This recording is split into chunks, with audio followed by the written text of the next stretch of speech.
ஏய் என்னடா பெரிய சிந்தனை ஜெயிலுக்கு வந்து பெரிய பெரிய தலைவர்கள் எல்லாம் உள்ள கதை எழுதுவாங்களே அது மாதிரி ஏதாவது அந்த நினைப்பெல்லாம் உனக்கு வராது. எவங்கிட்டடா ஓசி பீடி கேட்கலாம்னு நினைச்சிட்டு இருப்ப.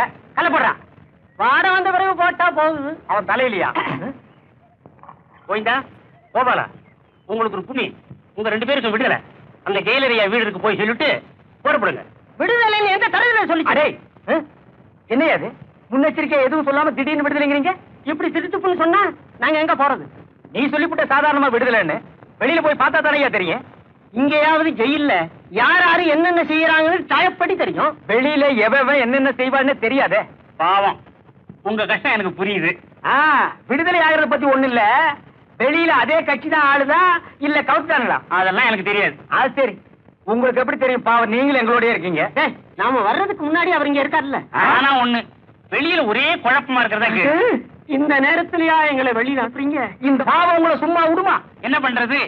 இன்னையோட உங்களுக்கு தேதி முடிஞ்சு போகுது. தேதி எக்ஸ்டெண்ட் பண்ண கூடாது. எக்ஸ்டனா? இது என்ன ஜெயில் நினைச்சீங்களா? வில்லேஜ் நடத்துறோம் நினைச்சீங்களா? போங்கன்னா துணிமணியா தர மாட்டீங்களா? கொடுப்பாங்களா? சுட்டு கொடுப்பாங்களா? போட குடிங்க. போங்களா? இனிமே நீ அள்ளி போடு. போடா.